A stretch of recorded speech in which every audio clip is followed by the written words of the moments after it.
নাও কেন ডক্টর দেয়ালে ডিগ্রি ঝুলায়? বিজনেসে এই সিক্রেটটা না জানলে আপনি ভালো দাম পাবেন না। ডক্টর দেয়ালে ডিগ্রি ঝুলায় কেন জানেন? ভয় দেখাতে না, ট্রাস্ট বানাতে। আপনি যতই বলুন যে ভাই আমি খুব ভালো কাজ করি, কাস্টমার বিশ্বাসই করে না, কিন্তু আপনি যদি প্রুফ দেখান, কাস্টমার আপনাকে চোখ বন্ধ করে অ্যাপ্রুভ করে দেয়। ডক্টর দেয়ালে ডিগ্রি ঝুলায় কেন? অবশ্যই ভয় দেখানোর জন্য নয়, ওটা একটা সাইলেন্ট মেসেজ, আমি জানি আমি কি করছি। ইট বিল্ডস ট্রাস্ট। ডক্টর কিছু না বললেও আমরা ভিতরে ভিতরে ভাবি হ্যাঁ ট্রাস্ট করা যায়। এই সাইলেন্ট ট্রাস্টই বিজনেসের গেম চেঞ্জার। বিজনেসও একই রুল। আপনি যদি বলেন যে ভাই আমি খুব ভালো কাজ করি, কেউ বিশ্বাস করে না, কারণ কাস্টমারের মাথায় একটা কোয়েশ্চেন অলরেডি চলতেছে, রেজাল্ট দিতে পারবে তো?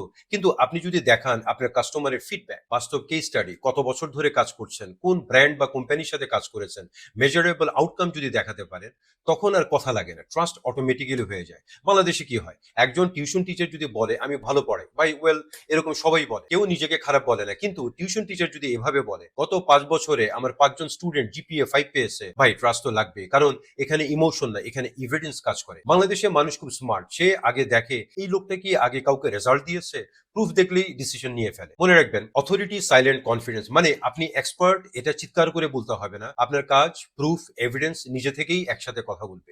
রিমেম্বার, ট্রাস্ট বিল্ডস হলে প্রাইস অবজেকশন কমে যায়, অথরিটি থাকলে বার্গেইন বন্ধ হয়ে যায়, রেপুটেশন থাকলে ক্লায়েন্ট আপনার কাছে অটোমেটিক্যালি চলে আসবে, প্রুফ থাকলে ক্লোজিং ইজি হয়। বিজনেসে যারা গ্রো করে তারা প্রুফ দেখায়, কথা বলে না। They show evidence driven value, not opinion based claims. আমি জাভেদ মান্নার বিজনেস কোচ পার্পল বিজনেস একাডেমিতে আমরা শিখি কিভাবে কথা না বলে কাজ দিয়ে মার্কেট ক্যাপচার করতে হয়। ফলো করুন, কারণ বিজনেসে রেসপেক্ট আসে কথায় না, অথরিটি প্লাস রেজাল্ট দিয়ে।